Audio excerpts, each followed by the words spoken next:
Xatirinə əlində o mina axtaran olan o balaların, oğul qardaşlarımızın hamısını Allah özü qorusun, saxlasın belə təhlükələrdən. Bu da həyatın bir qismətidir. Doğrudan da danışabilirim. Çünki mənim üçün Muğam başqa bir övladır. Bilirsən, bu sənət aləmində hələm o hörmət qazanmaq, ondan sonra xətir qazanmaq, yəni hər sahədə bizdə də elə. Muğam özünə görə, nə atasına görə, nə qardaşlarına görə yox. Şəxsən özünə görə Muğam özünə hörmət qazanır.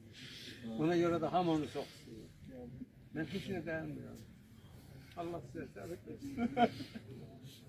Bu günləri bütün Füzuli rayonunun musiqiçiləri bu dəfn mərasimindədir. Hər birinə minnətdarlığımı bildirirəm. Muğam əmimiz oğlu, Muğam mənim balaca qardaşım, ürəyim, canımın parası, həmişə hörmətlə yanaşdığım balaca qardaşım. O mənə həmin müraciət edirdi. Qəbrin nurla dolsun. Qəbrin nurla dolsun. Allah sənə qəni-qəni rəhmət eləsin. Bütün musiqilərə təşəkkür edirəm. Bu günləri dəfində iştirak etdilər. Ustadımız Nizam müəllim qeyd etdi. Muğam heç bir sənətkarla başqa formada danışmadı. Hər zaman bizim qəlbimizdə yaşayacaq. Allah sənə qəni-qəni rəhmət eləsin. Ağban müəllim. Mən də Navuz qardaşımıza Allah'a səbir diləyirəm, onun ailəsinə, balalarına, qardaşlarına. Bir də mən onu qeyd edeyim ki, Allah bizim cəmaatımızı var eləsin ki, bax bu günlərdə hamı ictimaiyyət burada iştirak edir, qardaşlar var olun.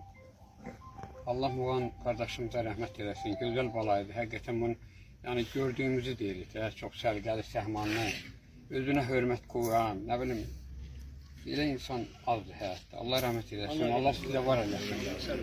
Allahümme sallallahu Muhammed ve aleyhi Allah rəhmət eləsin. Mən öz balalarımla hamımızın qapımıza xeyir işə gələk. Toya bayrama gələk. Kiminlə üzr istəyirəm, bax deyirəm, burada açıq deyirəm.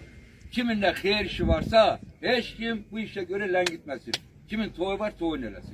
Kim toya oxumağa gelir, geçsin toyun oxuyur. Kim musiqiçilik, geçsin toy çalmaq, geçsin toyun çalsın. Birbaşa bütün musikatlar buradadır. Hamı da mən tərəfindən icazə alsın. Yəni bu işə görə icazə alsın. Məsələ o cürə icazə vermək deyiləm. Yəni kim musiqiçilər, bütün kəndin elin obağı, xeyir istəyirsiniz, heç birində toyunuzdan qalmayın. Heç kim toy eləyənlər də toyundan qalmasın, toyun eləsin. Hamıdan minnətdarım biz.